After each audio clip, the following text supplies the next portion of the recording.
Hello. So for today, I'm going to talk about changing, or whether we have like the potential to change and the capacity to change. I guess one thing I've been thinking about a lot is that each of us, I think, wants to change. I guess when we think about relationships or love and things like that, you're supposed to like accept people for who they are, but at the same time, sometimes you want like to change yourself. You want to improve yourself. You want to like get over certain bad habits or bad ways of thinking or things that are not necessarily bad, but they're at least unhelpful, or they kind of like limit us in some way. But I also wonder how likely it is for us to change. Because especially now in January, I guess everyone thinks of the whole New Year's resolution kind of thing. And yeah, like people want to improve, they want to pick something up, but very often they just drop it very quickly. I'm sure some of it is, just because of momentum and inertia. And there is a lot of that. And there's a lot of books about habits. And there's tons of stuff out there. Um, but there's sort of like this more deep rooted thing going on, I believe. Um, it's a weird sort of ramble, I guess. In the neuroscience and the AI neural networks kind of world, when you teach somebody, or in this case, like a AI something, um, the neurons kind of like connect up, and as they learn, they kind of reinforce the connections that work, and they keep those. And the ones that don't work or not helpful in some way, they kind of like disappear. So over time, they kind of converge into something. If you're teaching, say, learning to play music, or for me right now, I'm learning how to talk on camera and be a little bit more eloquent. Um, it kind of like reinforces those things, and it starts to improve and get better. But once you do, you kind of get stuck, I guess, in a sense. So if you learned to play music, or if you had an AI that learned to, say, drive a car, um, you can't use that same AI to, say, make a robot walk, because they learn completely different things from a different body. Or in my case, if I'm learning to talk or if I learn to play music, I can't translate that necessarily to suddenly playing sports or being good at math. So they kind of converge. The way I think of it is that um, it becomes like kind of like not. It kind of gets into place. It gets stuck in place. Like when we put cables in our pockets or in our bags, they naturally sort of tangle up, and then it becomes hard to like kind of unravel it.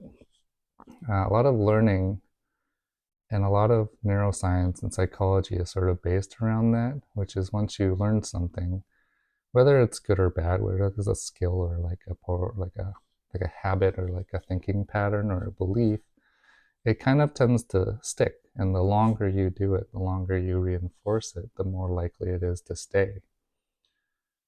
But now that makes me wonder, like, how how do you start like nudging something that's so stuck in place? Um, I guess it's been on my mind because I've been thinking a lot about why I'm making these things, and I guess I'm making 2026 like a transformative year for me. So I want to like explore these things and see what I ultimately want to do. So in a sense, I'm unraveling my life in a way, to see which parts I should keep and which ones I shouldn't. Um, but I guess it took a lot of different things to sort of catalyst to sort of put me in this place where I'm like, okay, maybe I'm ready to do these things. And maybe I'm like ready to explore and sort of challenge the past and the things that I've learned up until now and the beliefs that I've held. so that I can like move forward. And one of the things I've been thinking about is I want to help people sort of move past this hesitation, this like lack of momentum, or this sort of something's in your head that's sort of stuck. Like the brakes or the parking brake is like permanently on or something like that. Um, and I think that holds us back a lot.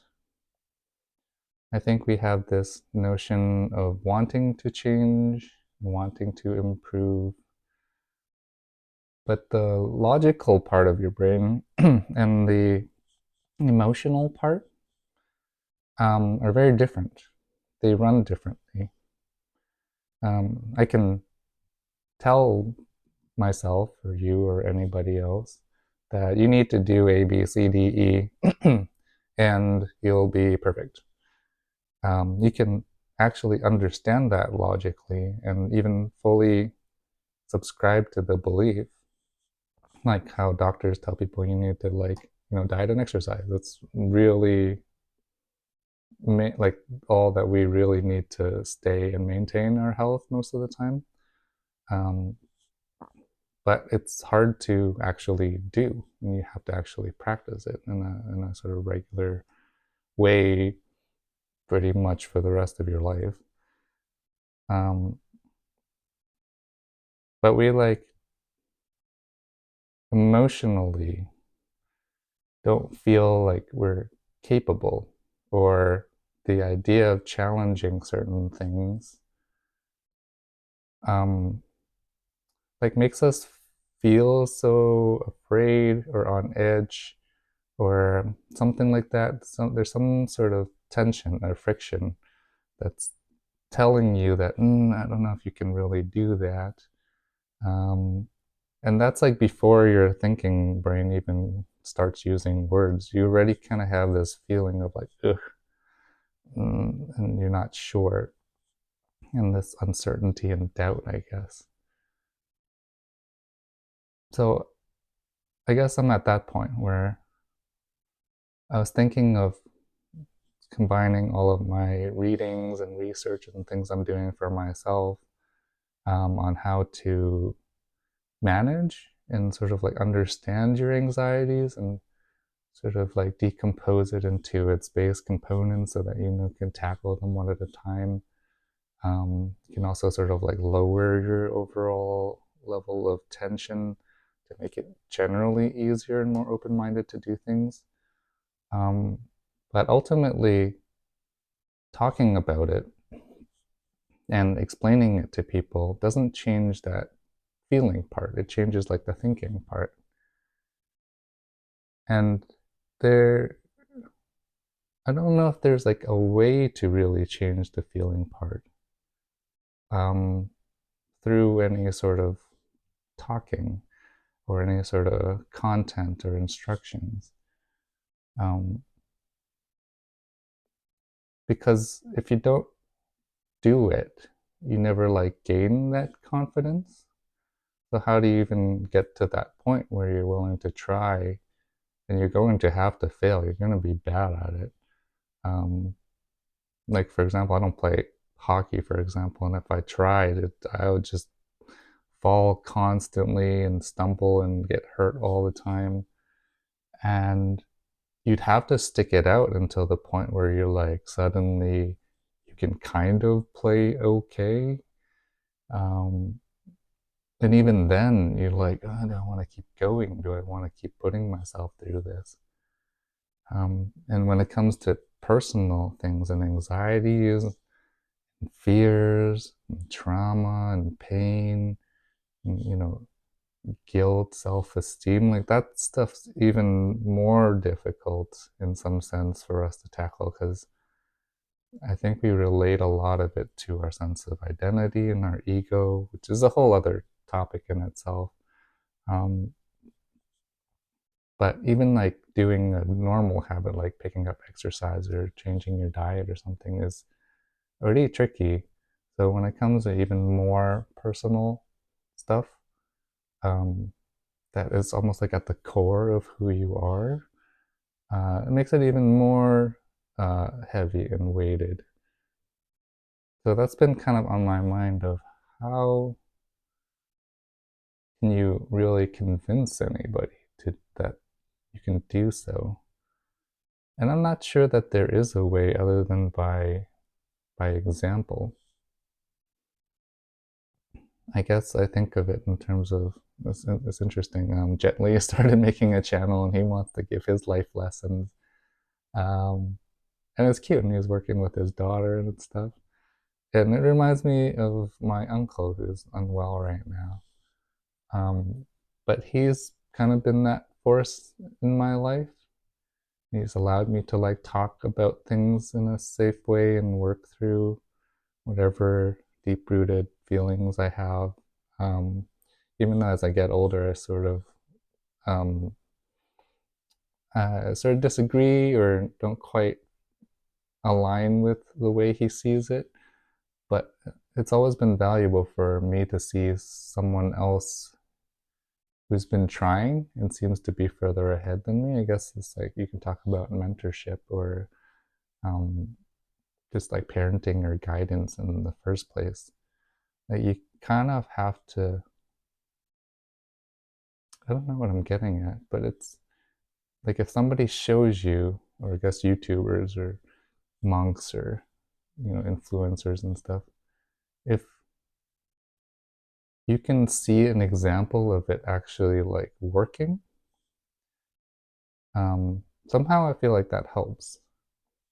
It's kind of a weird tangent here, but I rewatched this anime Frieren. Great anime. It's very different. It's very like slow paced and it's more reflective. And even though it's like a high fantasy magic anime, but the one of the key things in their magic system was that in order for a spell to work, you have to be able to imagine it actually working. And I think it's kind of the same thing with our beliefs. If you've never seen an example of it, and you don't know that it's possible in the first place to sort of be that way or live that kind of life, or that there's some kind of plan or program that works that way, um, it's hard to believe that it's possible. So I think maybe that's the key, but I'm not really sure. It makes me think about how a lot of that whole idea of like life imitates art, but I actually start thinking that art is sort of the idea of imagining what's possible. Things like, like the Matrix and space travel, and like landing on the moon and satellites and, holograms and stuff. A lot of those things are lightsabers, right? A lot of those things didn't really exist when they were thought of by these creative people and these writers and film producers and stuff. But that gave the people who, 20 years down the line or 30 years, when the science sort of caught up and the understanding caught up, that they had sort of a target, like a prototype to work towards. Um, it's not to say that it's always perfect, like we don't really have, flying cars and hoverboards and stuff, but we kind of have kind of some stuff like drones. Um, and there are starting to be like flying or low flying vehicles. Um, but anyways, yeah, I think as much as like we can talk and break things down and understand and deliver the science, and it's neat and entertaining, um, somehow to like actually change our behaviors and our beliefs and actually drive ourselves out of a different momentum, maybe we do need some kind of example of how it looks when it starts to work. Anyways, yeah, I'm hoping we'll find some better kind of answer for that eventually. But yeah, that's it for now. Thanks.